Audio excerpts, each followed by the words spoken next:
नमस्कार holistic healing को आपण मानक स्वागत।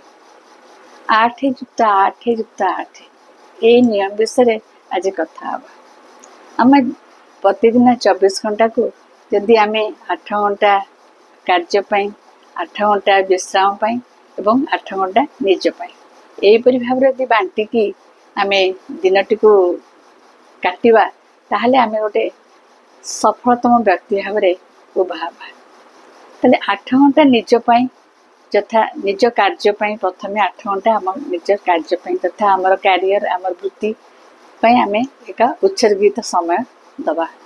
निजपाई 8 घंटा निज व्यक्तिगत वृद्धि एवं संपर्क एवं आमर हॉबी जहाँ हमको भल लगे से आम समय दबा ता हूँ आम मूल्यवान समय। आउ 8 घंटा रहा विश्राम पाई तथा शरीर मन निद आमर शरीर रक्षणाबेक्षण पुनरुद्धार यह हूँ एक गुरुत्वपूर्ण समय। तेणु आम आम समय हूँ सीमित यह गोटे समय परिचालन नुहे यह हूँ जीवन परिचालना। एठू आम बुझा जे आम समय हूँ सबुठ मूल्यवान संपत्ति।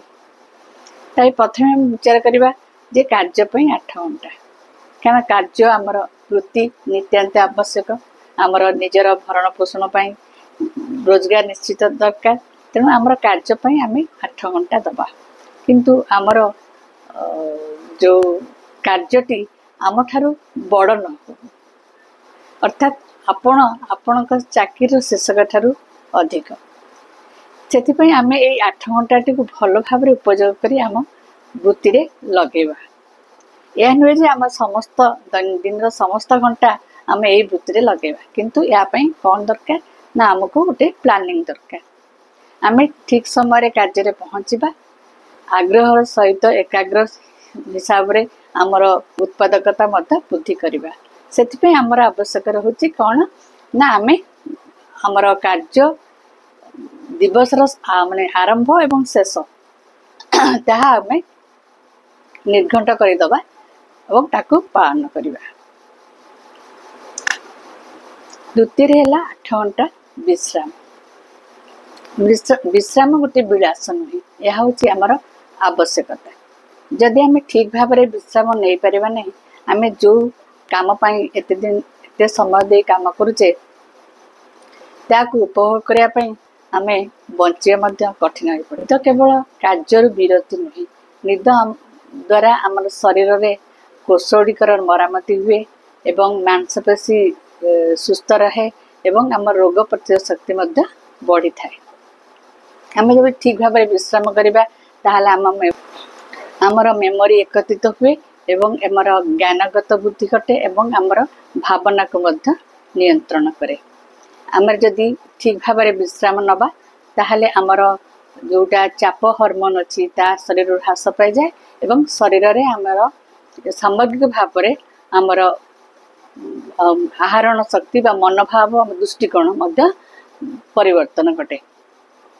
आम यदि अत्यधिक निद्राहीनतार शिकार हवा ताहले आमको हृदरोग मधुमेह एवं डिप्रेशन पड़ी गभीर स्वास्थ्य समस्या सृष्टि हुए। तेणु आम विश्राम निहाती जरूरी और विश्राम द्वारा आम शरीर रिपेयरिंग काम गुड़िक भल भाव में कर आसूची आमर निजपाई 8 घंटा। ये निजपाई 8 घंटे आम निजपाई समय बितेबा स्वप्न देखा हसवा पढ़ा यह हूँ आम निज समय यह हूँ आम मूल्यवान समय ये आम जीवन को गढ़ी थाए। तेबे कौन करा ये समय भितर आम निज बंधु परिजन सहित मिसी पारिबा एवं आम निज ज्ञान बुद्धि करिपारिबा ए समय निजर जहाँ हॉबी अच्छी ताकू आम आगू बढ़ाई पारिबा निजे ध्यान करिपारिबा निजे व्यायाम करिपारिबा यह हूँ आम निजपाई समय। किंतु एथिरे कथा रहुची जे आम ये निजपाई समयटी को निजको सुरक्षित करिया पड़िबो नहले जीवन को आम ठू छड़े नब। से कौन करबा आम ए निज समयटी को जदि सदुपयोग करबा को चाहिए ताले आमको निजको आत्म अनुसंधान करिया पड़िबो।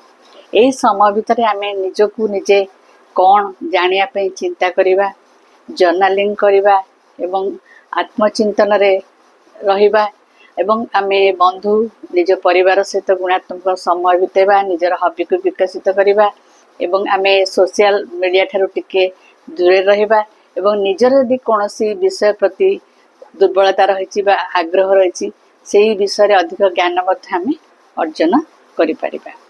तेणु यही मूल्यवान समय को आम निजपाई निजे ही सुरक्षित रखा को पड़ो। समय हूँ सीमित धन संपत्ति पर समय को आम संचय कर कि रोकी पारिबा ना कि बढ़े पारे प्रति मुहूर्त आम पाखु सबुदिन चली जाए। तेणु समय हूँ बहुत मूल्यवान। ये समय भितर आमे हमको संतुलित कार्य गुड़ी ग्रहण करिया आमे संतुलित करिया को पड़ो सृष्टि करिया पड़ो खोजिया नुहे कारण संतुलित जिनस एमती गोटे जिनस जहाँ को आमे खोजिले पाइबा नहीं आमको निजको निजे सृष्टि करिया पड़ो। तेणु आम हाथ में ही आमर शक्ति रही आमे आम निज प्रथमे आमे 24 घंटा आमे केमती बितौचे ताहाको आमे निजे ऑडिट कले आमे जानि परिबा आमे निजर कार्य पाई निजर विश्राम पाई बा निज पाई केते समय आमे बांटुचे। यदि कोठी ठारे असंतुलन होउची ताहले ताहाको केमती आमे संतुलित भाबरे आमे से समय को निर्धारण करिबा ताहा आम हाथ में ही अछि। किंतु यह नुहे जे आमे पूरा संपूर्ण संतुलन रक्षा करी आमर लक्ष्य रहिबो। छोट छोट परिवर्तन माध्यम आमे ए समय को ठीक भाव में उपयोग करि परिबा एवं आम जीवन को सुदृढ़ करि परिबा। आमे जदि आम दैनिक समय को संतुलित करि पाले ताहले आमे आम शक्ति को संतुलित करि परिबा। जदि आमे शक्ति को संतुलित करि पाले ताहले आमे आम निजर गोटे सुंदर सर्वांगीन विकसित एक सुंदर संस्करण रे गढ़ी तोलिबा। तेणु यह आज प्रथम पदक्षेप नियंतु निजर 24 घंटा को परीक्षा करंतु और 8+8+8 नियम अनुसरण करी जीवन को गठन करतु। यदि वीडियोटी आपको भल लगी तेबे लाइक शेयर सब्सक्राइब करंतु। नमस्कार, धन्यवाद।